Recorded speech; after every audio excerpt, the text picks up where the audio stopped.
ऐसे जैसे कभी ऐसा अवसर आया है अपने को, तो हमने हाथ जोड़ करके कहा कि बस बस, अब इसके आगे नहीं। अब आप सादर यहां से जाइए, आपको अतिथि भाव से सम्मान इसलिए दिया था कि भगवत चर्चा करेंगे, और आपने धर्म की निंदा, आप हमारे राष्ट्र की निंदा, या आप हमारे निज धर्म भागवत धर्म की निंदा करेंगे, तो बस आपका हो गया, आप उठिए और यहां से चले जाइए। ये प्रार्थना, अगर हमारी प्रार्थना मान ली जाती तो ठीक है, नहीं तो हम बाबा जी दंड तो देंगे नहीं, हम उठ के खुद चले जाएंगे, इस सभा का त्याग कर देंगे। या वो सभा से हटके चला जाए, और या हम स्वयं सभा का त्याग कर देंगे।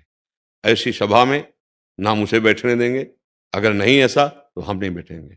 जहां हमारे धर्म की निंदा हो, जहां संत संभ श्री पद अपवादा, कही सुनीता असमर्यादा, काटी जीव तासुज बसाई, श्रवण मुंद न चले पराई। हम जीव तो नहीं काट सकते, लेकिन हम कान में अंगुली डाल करके हट सकते हैं कि अब एक भी शब्द हम निंदा का नहीं सुन सकते, और ऐसी सभा का त्याग कर देना चाहिए। अगर उस सभा में बैठा हुआ अधर्म को देख रहा है और सुन रहा है, तो वो भी वैसे ही दंड का अधिकारी होगा जैसे भीष्म पितामह और द्रोणाचार्य हुए। इतने बड़े धर्मात्मा, लेकिन द्रौपदी निर्वस्त्र की जा रही थी, किसी ने भी खड़े होकर नहीं रोका, तो सबकी हालत खराब हो गई, मार मार के गिरवा दिया भगवान ने। 6 महीना बाणों की सैया में भीष्म पितामह रहे, गर्दन उतरवा ली दृष्टद्युम्न से कह के, अस्वस्थामा हतो, बस इसी शब्द ने उनको बेशुद्ध कर दिया, गर्दन उतरवा ली, दौड़ करके दृष्टद्युम्न ने काट ली गर्दन द्रोणाचार्य जी की। इतने बड़े महात्मा धनुर्धर की ऐसी दुर्गति, क्योंकि उस सभा में बैठे थे, जिस सभा में एक महान पतिव्रता देवी निर्वस्त्र की जा रही थी। अग्निकुंड से प्रकट हुई द्रौपदी जी हैं, कोई साधारण माता पिता से प्रकट हुई नहीं, साक्षात अग्निकुंड यज्ञ कुंड से प्रकट हुई देवी है। ऐसी देवी का उपहास, वो पूछ रही थी चिल्ला चिल्ला के, क्या ये धर्म है? पर कोई उत्तर नहीं दे रहा था। जितने उत्तर नहीं दे रहे थे सबको दंड मिला। पांडवों को दंड मिला 12 वर्ष का वनवास, 1 वर्ष का अज्ञातवास, और कौरवों को दंड मिला कि वंश में कोई नहीं रह गया, सबका विनाश हो गया। ऐसे कैसे किसी का अपमान हो रहा है? तो जहां हमारे संत का, जहां हमारे धर्म का, जहां हमारे राष्ट्र की बात आएगी, वहां फिर या तो हम असमर्थ हैं तो हट जाएंगे कान में अंगुली डाल करके कि शब्द नहीं सुनेंगे, और समर्थ हैं तो हम तुम्हारी जबान बंद करेंगे, तुम्हें बोलने नहीं देंगे। ये है। वो जो कर रहा है वो तो पाप है ही, लेकिन हमको भी पाप लगेगा यदि हमने सुना और हम उसे सुन करके हम भी सम्मिलित हो गए। हमको क्या लेना देना है?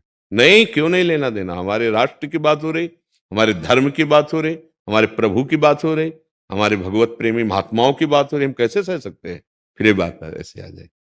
नहीं, निश्चित है ऐसे अपराध करने वाला सारे सुकृत नष्ट कर देता है, आगे चलकर दुर्गति को प्राप्त होगा। बहुत विवेक से चलने के लिए हमें मानव देह मिला है। ऐसे ना किसी की निंदा कर दें, किसी का अपमान कर दें, किसी धर्म की अवहेलना कर दें। जैसे यहाँ कोई विविध प्रकार के धर्मों का नाम ले, तत्काल रोक देते, ए शांत, हमारी दृष्टि में सब भगवत स्वरूप है, आप अपनी बात कीजिए, बस आप अपना प्रश्न कीजिए, बाहर क्या हो रहा है जिसको परेशानी हो आकर प्रश्न करे।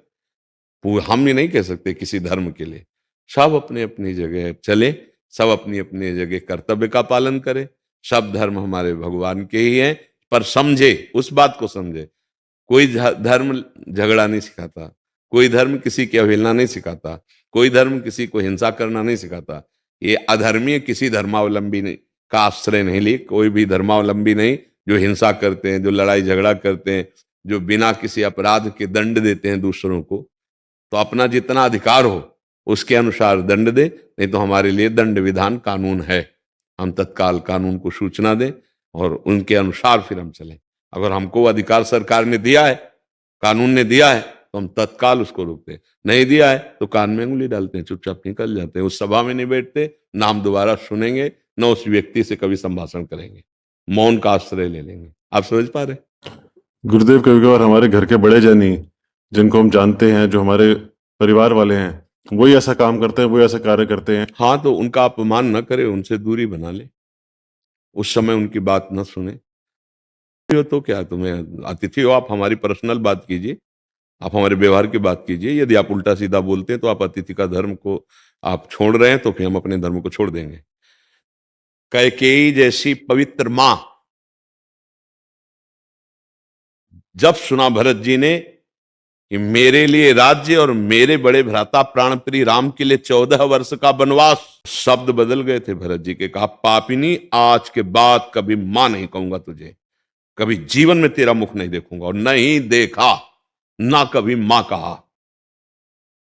तब तक पैर छूते रहे विभीषण जी, जब तक सीमा थी। जब सीमा पार हो गई तो स्वयं भगवान की शरण में आके विध्वंस करा दिया रावण का। प्रहलाद जी तब तक, जब तक देखा हरि निंदा नहीं कर रहा, तब तक पिताश्री का, जब हरि निंदा की तो कहा, ए दैत्यराज, तू क्या समझ, 5 वर्ष का बालक त्रिभुवनपति हिरण्यकश्यप, तू क्या समझता है? सर्वनाश कर दिया हिरण्यकश्यप को, फाड़ के फेंक दिया भगवान ने अंतिम समय तक, कुछ बाल बांका भी नहीं कर पाया। तो हम भक्ति मार्ग और भगवत मार्ग या धर्म मार्ग के प्रतीक है, तो बात करने में हिचकना चाहिए। आप हमारे रिश्तेदार हैं, आपका स्वागत है। आप अपने विषय की बात कीजिए, मेरे विषय की बात कीजिए। आप किसी धर्म की या किसी संत महात्मा की या किसी भगवत मार्ग के प्रतीक की निंदा करेंगे, हम आपका स्वागत नहीं कर पाएंगे, हम आपके पास नहीं बैठ पाएंगे। खुली बात, उसमें नहीं था। मान लो पिता है या कोई भी है, आप धर्मयुक्त वार्ता कीजिए तो हम सुन लेंगे, लेकिन आप अगर चाहें कि अधर्मयुक्त वार्ता करें और निंदा करें, धर्म विरुद्ध आचरण करें, हम आपको बर्दाश्त नहीं कर पाएंगे, हम आपसे दूरी बना लेंगे, कोई भी हो। देखा ना, दैत्यराज कहकर बात की 5 वर्ष के बालक, ए दैत्यराज, क्या समझता है? ये मति किसी के बहकाने से बहकती है, ये गुरु कृपा से हरि में लग गई। अब तेरी क्या ताकत है कि मुझे हरि से विलग कर सके? क्या क्या नहीं करवाया प्रहलाद जी के साथ, बाल बांका भी नहीं करो। और खंबे से प्रकट होकर भगवान ने फाड़ के फेंक दिया चटाई की तरह। हिरण्यकश्यप त्रिभुवनपति अगर दहाड़ दे, भुजा ठोक दे, तो बड़े बड़े लोकपाल घुटनों पे आ जाए, ऐसा महाबली। भगवान ने ऐसे हर वरदान को काट के, जय जो जो वरदान मांगे थे सबको फेल करके फाड़ के फेंक दिया। और 5 वर्ष का प्रहलाद भक्तराज पदवी को प्राप्त हुआ। वो पिता पिता नहीं, वो माता माता नहीं, वो गुरु गुरु नहीं, वो शिष्य शिष्य नहीं, वो मित्र मित्र नहीं, वो संबंधी संबंधी नहीं, जो मुझे भगवान की निंदा सुनाए और भगवान से विमुख कर दे। नहीं, तजेव पिता प्रहलाद विभीषण बंधु भरत महतारी, गुरुबल तजेव कंत ब्रज बनितन, भेमुद मंगल कारी, जाके प्रीन राम वैदेही, तजिए ताहि कोटि बैरिसम, जद्यप परम स्नेही। ये भगवत मार्ग है और धर्म मार्ग है। देखिए, समझिए धर्म के स्वरूप को।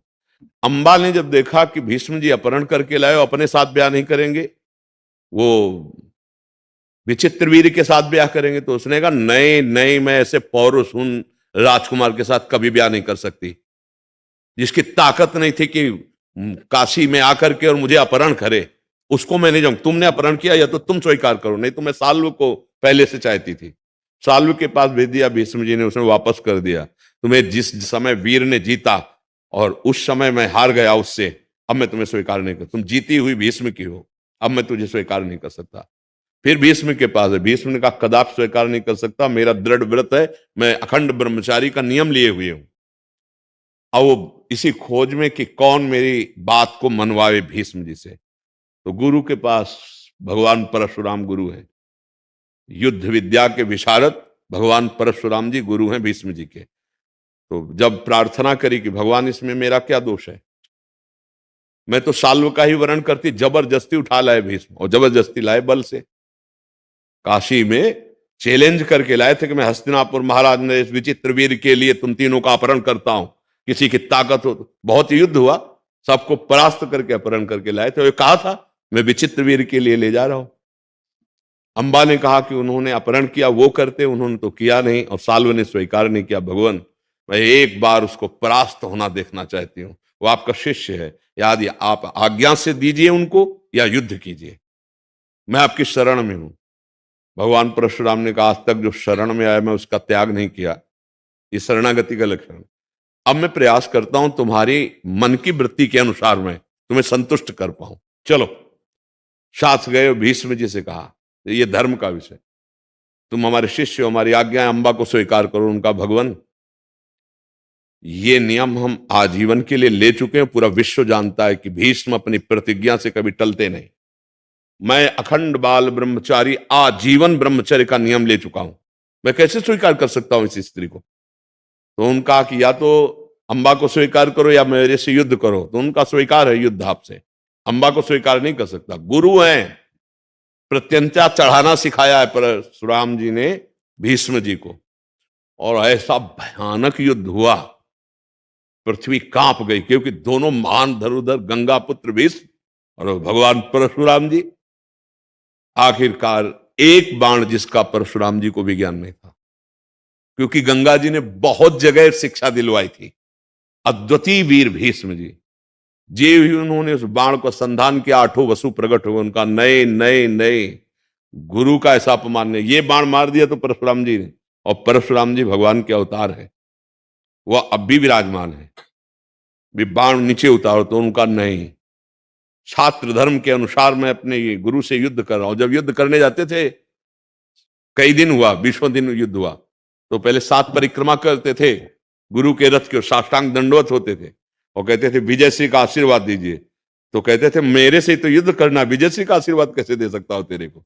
हाँ ठीक है, तो स्वस्थ होकर के जितनी विद्या जानता है मेरे से युद्ध कर, मैं यही तुझे आदेश करता हूं। रोज ऐसा होता था। वो गुरु महिमा को नहीं टाला, लेकिन अपने नियम को, अपने धर्म का पालन करने के लिए गुरु से भी युद्ध कर लिया। फिर आखिरकार सब